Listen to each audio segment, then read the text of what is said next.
Class 6 ইতিহাসের suggestion, super super suggestion একদম। আমি ছোট প্রশ্ন এখানে দিয়ে দিলাম, একটু বড় প্রশ্নগুলো তোমরা অনুসরণী উত্তরে আমি দেখিয়ে দেবো ইউটিউব ভিডিওতে। দেখো, দুবার শুনে শুনে মুখস্থ হয়ে যাবে। সপ্তম অধ্যায় থেকে প্রশ্নগুলো তৈরি হবে। মগধে কোন ধানের চাষ বেশি ছিল? এটা চাষ হবে, একটুখানি অ্যাড করে দিই, প্রথমটা একটু চাষ, কোন ধানের চাষ বেশি ছিল বলো দেখি, তোমরা ততক্ষণ ভেবে নাও, আমি ঠিক করে নিই।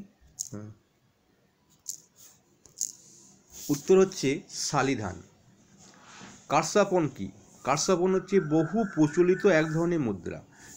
তৃতীয় পরের প্রশ্নটা, প্রথম নগর উন্নয়ন কোথায় দেখা দিয়েছিল? হরপ্পা সভ্যতায়।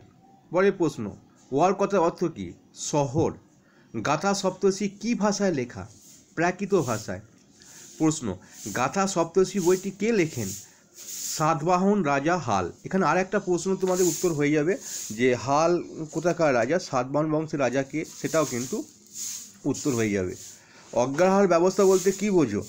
উত্তর, গুপ্ত আমলে ব্রাহ্মণকে জমিদার করা নয়, জমিদান করা হবে। একটুখানি মিস্টেক হয়েছে, ঠিক করে নিই।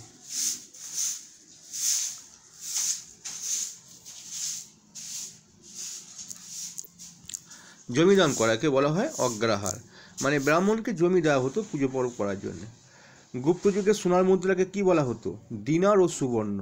প্রশ্ন, সোয়াংজাংয়ের লেখায় ভারতবর্ষ কি নামে পরিচিতি ছিল? ইন্তু। ঠিক এরকম হাইফেন দিয়ে লিখে দেবে। এগুলো শূন্যস্থানও আসতে পারে, এগুলো অপশানও আসতে পারে, মানে টিক মার্ক কোনটা ঠিক হবে, হ্যাঁ, মানে টিক অপশান দিয়ে দেবো। প্রশ্নটা উত্তর জানা থাকলে তোমার এটা সহজ হয়ে যাবে। আবার বাঁ দিক ডান দিকও আসতে পারে। বেশ, পাণিনি কোন মহাবিহার থেকে পড়াশোনা করেছেন? উত্তর, তক্ষশিলা মহাবিহার। এখানে কিন্তু চাণক্য ওইখান থেকে পড়াশোনা করেছে, জীবক ওখান থেকেও পড়াশোনা করেছে, ওই তক্ষশিলা মহাবিহার থেকে।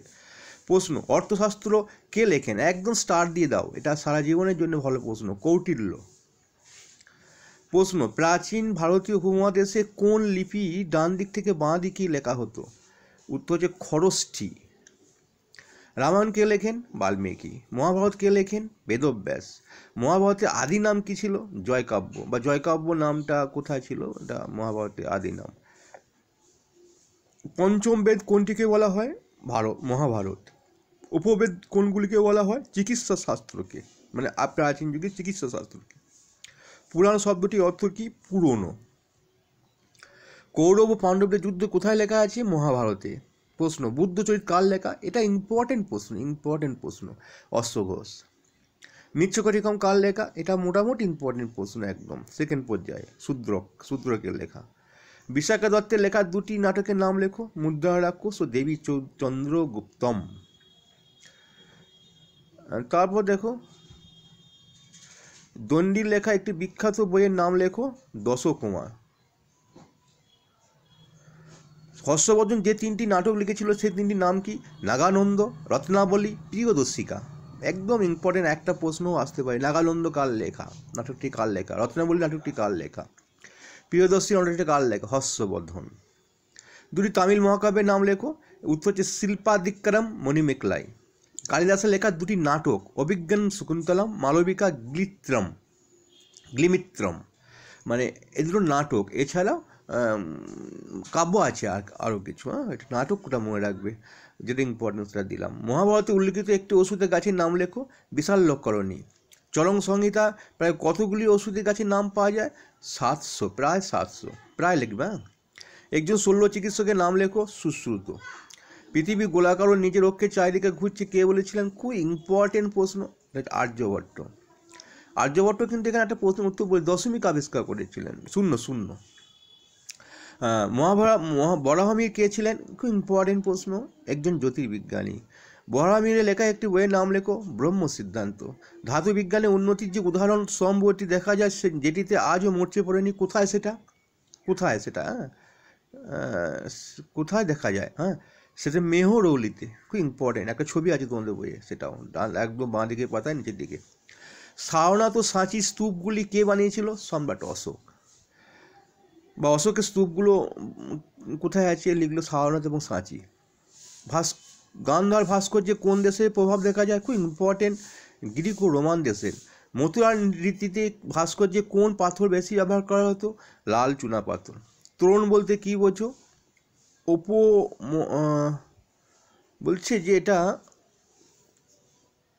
স্তূপের চারিদিকে হবে। এটা একটু ভুল হয়ে গেছে, স্তূপের চারিদিকে, স্তূপের, এটা একটু ঠিক করে নি।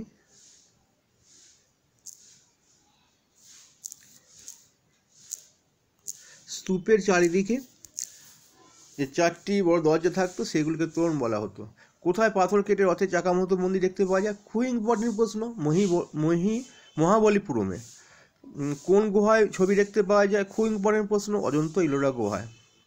চন্দ্রকেতু গড় দুর্গটি কোন নদীতে দেখতে পাওয়া যায়? ইম্পর্টেন্ট প্রশ্ন, এটি বিদ্যাধরী। 9 অধ্যায়, লাস্ট অধ্যায়, কিউনিফর্ম কি? সুমেরীয় লিপি। নীল নদের দান কোন দেশকে বলা হয়? ইম্পর্টেন্ট প্রশ্ন, মিশরকে। খুব সহজ প্রশ্নগুলো এটা দেয়। হায়ারোগ্লিফ লিপি বলতে কি বোঝায়? মিশরে বর্ণ ও ছবি মিলিয়ে এক ধরনের লেখা ব্যবহার করা হতো, ছবিও থাকতো বর্ণও থাকতো সেই লেখাটার মধ্যে, তাকে বলা হতো হায়ারোগ্লিফ। ফেরাও কাদের বলা হয়? খুব ইম্পর্টেন্ট প্রশ্ন, মিশরের শাসকদের। পেপার শব্দটি কোথা থেকে এসেছে? এটা ইম্পর্টেন্ট প্রশ্ন, পাপিরাস শব্দ থেকে। মিশরে কোন, বলে দিই, এগুলো কিন্তু আমার ওয়েবসাইটে দেওয়া আছে, আমি সেখান থেকে দেখিয়ে দিচ্ছি, নিচে ডিসক্রিপশনে ওয়েবসাইট লিঙ্ক দিয়ে দিলাম। মিশরে কোন পাথর ভারতীয় উপমহাদেশে আমদানি করা হতো? Lapis lazuli. একজন বিখ্যাত পারস্যিক সম্রাটের নাম লেখো। প্রথম দরায়বৌস অথবা কুরুস বলতে পারো, দুজন ছিল আর কি। হিন্দু শব্দটি কোথা থেকে এসেছে? দরায়বৌসের লেখা থেকে, গ্রন্থ থেকে, মানে বই থেকে আর কি। উপমহাদেশে গ্রিক শাসকদের কী বলা হতো? গ্রিক, ইন্দো, এটা বেশিরভাগই বাঁ দিক ডান দিক পরে আগে প্রশ্নটা এরা। বেশ, চলো তারপরে উপমহাদেশে গ্রিক শাসকদের কী বলা হতো? গ্রিক শাসকটি ইন্দো গ্রিক বা ব্যাকটেরিয় গ্রিক। প্রশ্ন, এখানে একটু হয়ে গেছে প্রশ্ন, মিলিন্দ পঞ্চহ বলতে কি বোঝো? নাগসেন মিন্দারকে কিছু প্রশ্ন করেছিলেন, সেই কথাবার্তাগুলি কি যে বইয়ে আছে তাকে বলা মিলিন্দ প্রশ্ন বলে। মিনান্দারের রাজধানী কোথায় ছিল? উত্তর হচ্ছে সাকল। উত্তরটা একসঙ্গে হয়ে গেছে, আমি এটা ঠিক করিনি। বর্তমানে হচ্ছে পাকিস্তানের সিয়ালকোটে।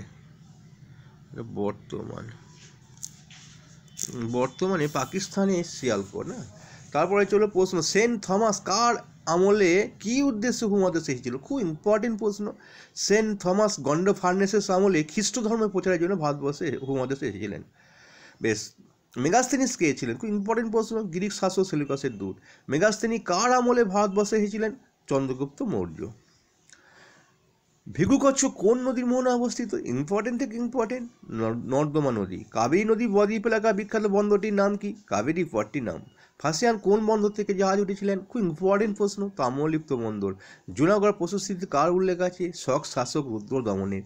হর্ষবর্ধন কোথাকার শাসক ছিলেন? কনৌজে। শিলভদ্র কোন মহাবীরের পণ্ডিত ছিলেন? উত্তর হচ্ছে নালন্দা। এই কটা প্রশ্ন তোমাদের দিলাম, বড় প্রশ্ন। অনুশীলনী আমি ইউটিউব মানে তোমাদের আমার এখানেই দেওয়া আছে অনুশীলনী থেকে 1-2 করে করে নেবে, আর ছোটো প্রশ্নগুলো সব করে নেবে। ভালো লাগলে অবশ্যই লাইক করবে। 3টে প্রশ্ন 1-2 করে নেবে, মানে অনুশীলনী 3টে বড় প্রশ্ন 1-2 প্রথম দিক দুটো। তাহলে আজকের মধ্যে বিদায় নিচ্ছি, ভালো লাগলে অবশ্যই লাইক করবে। আর ওয়েবসাইট দেখে নাও, আমি নিচে লিঙ্ক দিয়ে দিচ্ছি।